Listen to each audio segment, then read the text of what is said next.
The file you are about to hear has been thoroughly scrutinized by the Ethics Committee and approved by the O5 Council for release to trusted associates of the Foundation.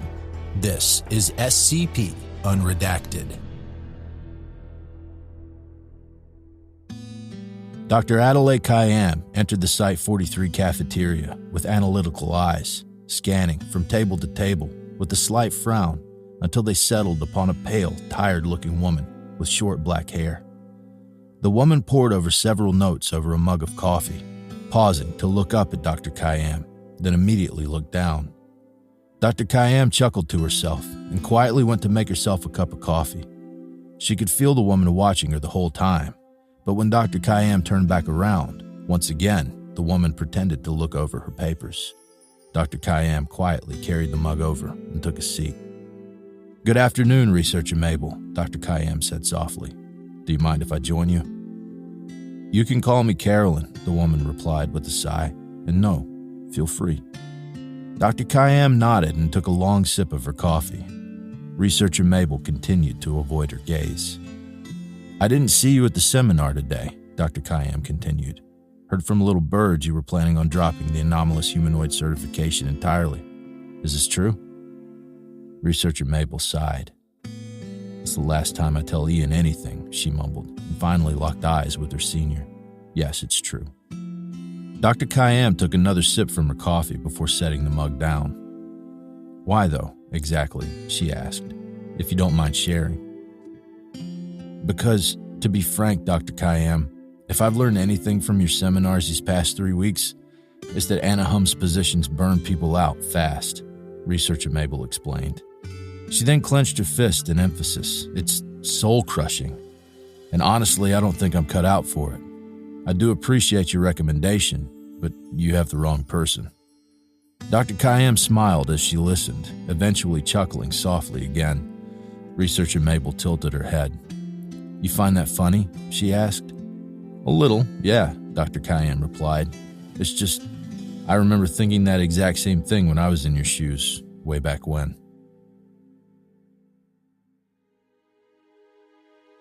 "Congratulations," Dr. Friedman said with an ear-to-ear grin. "Heard you all just got certified. Welcome to Anna Hum's." A young Adelaide Khayyam gave a small smile in return as well as a half-hearted nod. "Still feel like I'm making a huge mistake," Adelaide replied, looking again at the anomalous humanoid specialist certificate she loosely held in her grip. "Let's give it a shot, though." Dr. Friedman waved away her concerns with a roll of his hand. "Dr. Khayyam," he replied with a confident laugh, "I've been in anomalous humanoids at Site 43 for 30 years now. I've seen a lot of talented people get that little gold star you have in your hands, and I could promise you that all of them, regardless of how successful they eventually became, felt the same way you do now. Trust me, Adelaide, you're going to do fine." Adelaide nodded and looked down at the certificate again, concentrating on the print. "I've got this," she reassured herself. "Do you know what team you're going to be assigned to first?" Dr. Friedman's voice broke her concentration. "Oh, 2370, Adelaide replied. She then gave a small chuckle. "Here's hoping the assignment doesn't suck the life out of me." "Au contraire," Dr. Friedman replied with an ear-to-ear grin, shrinking to a small melancholy smile. "You'll find that it's just as likely we'll suck the life out of them." "I guess I just don't know how you do it then," Researcher Mabel went on. "You told us the horror stories yourself. When Anna Hum's work gets bad, it gets really bad. They aren't abstract ideas or world-sized eldritch horrors that destroy worlds by accident the way a human unknowingly crushes an ant. These are people. They look like you and me. They know how people work and how to get under your skin, and worse, they can do things like exsanguination with a touch or turn people into marble. Real monsters. How do you do it?" "Practicing jazz piano mostly," Dr. Khayyam said with a smile. "In all seriousness, you're right, and there's no escaping that. We see really twisted and evil souls in anomalous humanoids, but there's a reason why we're here. We're the ones who analyze. We get inside their heads and consult the containment specialists on how to best contain them, what kind of tricks they might try. Sure, we have to go into the lion's den on occasion, but in the end, we're rewarded by helping make a better cage to keep them in. In the end, that's a big part of the drive." "And the horror doesn't stick with you?" "I mean, it does, Like I said before, there's no escaping that. Adelaide sat in the interview room in silence, organizing several papers in front of her as she gathered her thoughts. Across from her was a slender, tan man dressed in the typical anomalous humanoid jumpsuit. Upon his face were several bruises and scrapes where security personnel had beaten him. "I guess I just don't know what to do at this point, Terry," Adelaide sighed. "Why do you feel the need to use your abilities in this way? Grind down others into raw nerves until they lash out at you?" Terry looked at her stoically, without a word. His eyes occasionally scanned her up and down. "Your emphatic abilities could bring so much healing to others if you wanted them to, but instead you seek to hurt others. What do you gain from it? Help me understand, Terry." "There's nothing to understand," Terry finally replied in a soft voice. "People go entire lifetimes without saying what weighs on their minds, without embracing their emotions. And unfortunately, those thoughts swarm to me from miles around. I just repeat them to finally set them free. No malice, just clearing the clutter that's getting dumped on me." "And the best time to do that is when it'll hurt the people around you?" Adelaide asked, jotting down some notes and looking back up at Terry with a quizzical expression. He sighed and rolled his eyes. "Maybe instead of picking my brain, you should get the mess that's yours sorted out," he returned. "They don't like you, by the way. That really is weighing you down." "No," Adelaide said sharply. "We're not doing that, Terry. I won't let you try to get under my skin, especially since for all I know you could be lying." "Maybe," Terry said with a sheepish grin. "But you'll never be sure, will you?" Adelaide sighed and made her way to the door. "I really am trying to help you, Terry," she said. "I do hope someday you'll realize that." "The other side of the spectrum is even worse, though," researcher Mabel commented, looking into her now empty mug. "Innocent people, sometimes children, locked away like cattle, and Anna Hums is on the front lines to watch him wither away in despair. It's easy to justify locking away a monster, but a toddler?" Dr. Khayyam nodded in agreement. "It's not a part of the job I particularly enjoy, but if that toddler melts the flesh off people on contact," she faded out, gesturing her hand in a circle. "But on the other side, we're the ones who provide the little bits of hope. Suggestions on what can be done to keep our subjects, while not necessarily content, still feeling like someone sees them as a person. It's far from ideal, but between us and the ethics committee, we help keep the foundation from shifting from cold to cruel."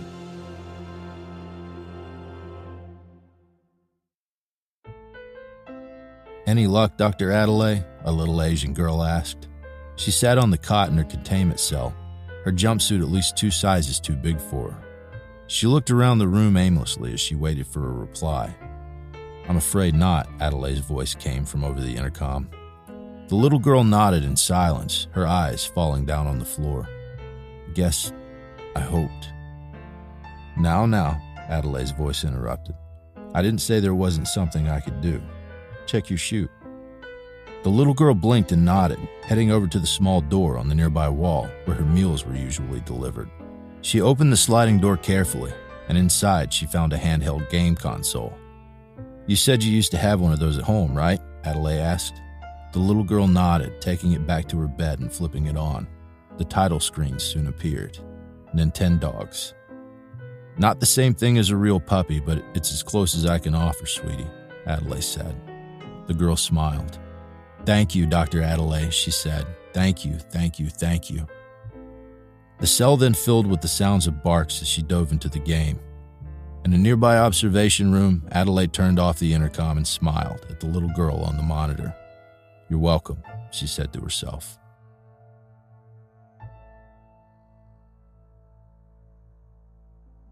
"How do you not get dragged down then?" Researcher Mabel shook her head. "I just don't see how you can be so cavalier about this position.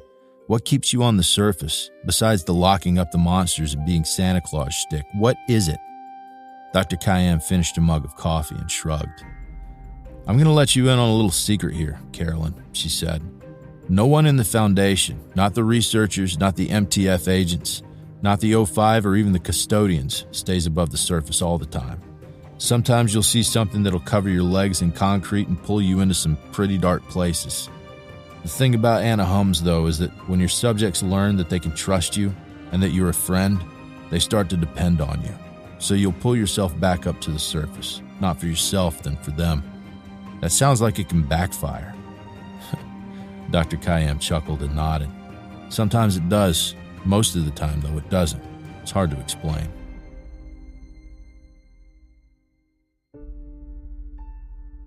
The Site 43 alarm klaxons filled the halls as Adelaide crouched behind her desk, a pistol held tightly in her hand as she waited for the breach to end, or for security personnel to find her and remove her to a secured sector.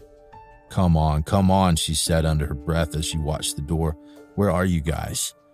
She stifled her breathing as she noticed the handle move and the door slowly open. A lanky teenage boy with dark skin entered, dressed in a typical anomalous humanoid jumpsuit. Doc, he asked as he entered. You in here?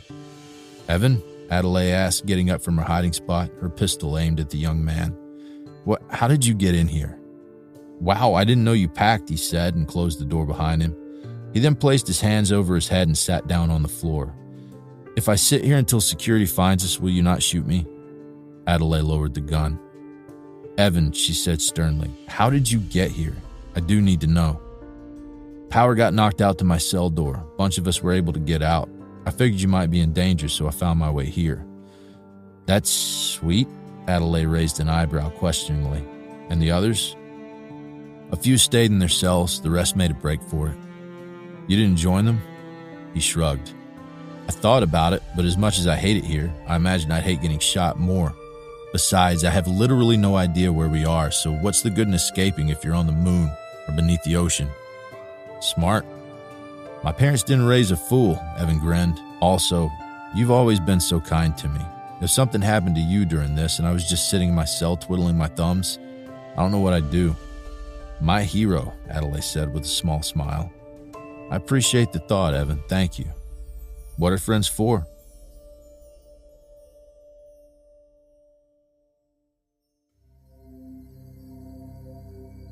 Listen, in the end, you're going to need to do what's best for you.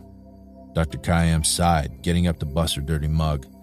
If you don't think Anna Hums is where you need to be, I'll gladly give you any recommendations you need so you can get there. But I truly think you'd miss your calling, Carolyn. Why is that? Researcher Mabel frowned. You've got everything we look for in our specialists. Attentiveness, compassion, empathy. And you remind me a bit of myself when I was in your shoes. Researcher Mabel looked down at the table, the gears of her mind rapidly turning in thought.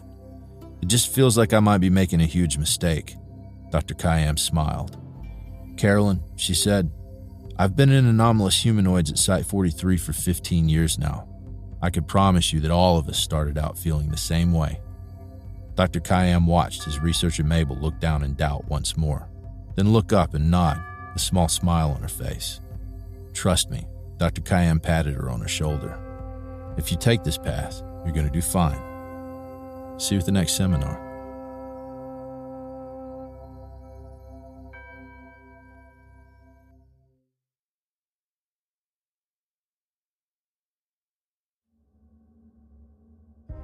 Thank you for listening to this podcast. If you like what you hear, follow the link in the description to patreon.com/scpunredacted and help support me by becoming a patron for as little as $3 a month. You can get access to production logs, merchandise, recognition, and even a part in a skip. Regardless of tier, all patrons get early access to every single episode. I don't have the talent it takes to write a skip. All I do is read. Original authors make this podcast possible, so credit to the original author. Their links in the description. Show them some love as well. Consider becoming a member of the SCP Wiki. Upvote their work and maybe write a skip of your own. Maybe I'll read it here someday. You never know if you never try. The content of this podcast and content relating to the SCP Foundation, including the SCP Foundation logo, is licensed under Creative Commons Sharealike 3.0, and all concepts originate from scpwiki.com and its authors. This recording, being derived from this content, is hereby also released under Creative Commons Sharealike 3.0.